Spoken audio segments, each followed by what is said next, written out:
Thank you very much, Mr. Chairman, and the ranking member for holding this hearing. Clearly, I think we all agree that government was developed, our government, with the principles of co-equal branches of government, and we have different roles, and one of the roles for Congress is oversight on the executive branch to fulfill part of our duties. I tend to have a mixed feeling on how well we as Congress provide that role over the time that I've been here. I think it is very serious, and I think it's something that we should do better and do more of. But frankly, increasingly and disturbingly, and I think politics too often gets in the way of this oversight role, and I would say that on both sides. The Department of Interior and I have a number of differences on a host of issues, but on the matter of whether or not you comply on information requests, I think you do so. I think you make your best efforts, given the demands placed upon you by this committee and by other committees. To be sure, I still have sharp differences with some of the decision-making that takes place within the Department of Interior on a host of issues. But I think it's clear that these requests also have the unintended consequences of draining time of agency staff that could be used for better purposes, at least on the issues I'm concerned about. I'm going to therefore switch to another topic that my constituents are far more interested in than this redacting issue that maybe is of importance to some of my colleagues. Director Ash, you know that the people in the San Joaquin Valley are suffering as a result of the drought management decisions made by your agency over the last 3 years. And while the smelt biological opinion may not have contributed to the water losses this year because we had so little water after 3 years, it did, I think, have a major factor in contributing to the loss of waters last year, as much as 800,000 acre-feet. That water could have been placed into storage that would have helped alleviate the impacts this year of drought-related communities throughout California, including in as far north as my colleague's district, Jared Huffman, to as far south as Southern California. We are looking at a situation in which if we have an average year,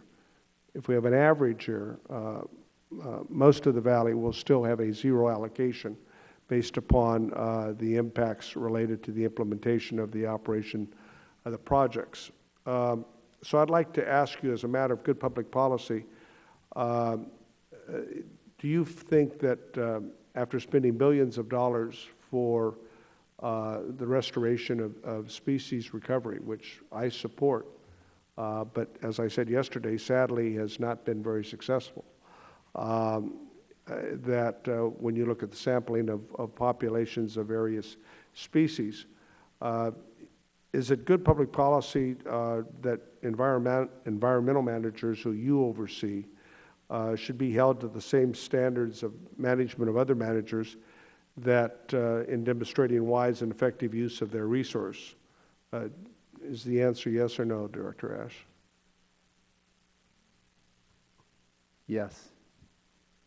Okay, so what is your agency doing to demonstrate the benefit from the investment of the money in the water that has been spent over the last, you can pick any time, last 10 years, last 20 years, it's in the billions of dollars of restoration fees and funds for the investment of that money and the water that has been used to try to, in fact, restore those species, and the unintended consequences which has caused such harm to other parts of California, obviously a lot of constituents that I represent. I appreciate that question, Congressman. I guess I would say I think our people have very well invested that time and resource. We certainly have a biological opinion, as you know, that's the implementation of which is controversial, but it has supported the well, it's controversial, but I mean, we're not going to resolve the differences here today. Let me move on to another issue that I just think points out the contradictions. It seems to me anyway. 2 weeks ago, the Bureau of Reclamation reversed an earlier decision to release 25,000 acre-feet of water in the Trinity system to benefit fall run salmon over the lower Klamath. was poorly done to prevent an outbreak of a disease. I understand that. Unfortunately, the release caused death of a number of kokanee salmon in the Lewiston Reservoir. It seems that in an instance, a value judgment was made by your agency personnel to an intrinsic value of one species over another. How do you wage that? You make those judgments. Thousands of fish were lost.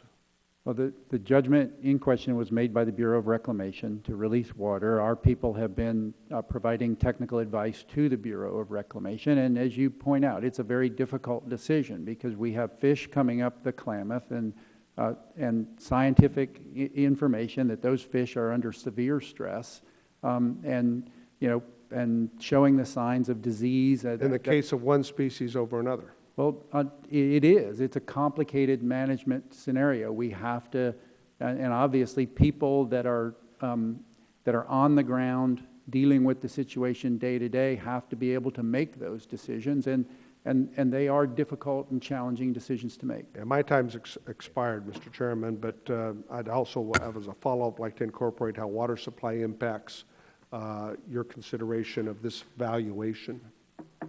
Time of the gentleman has expired.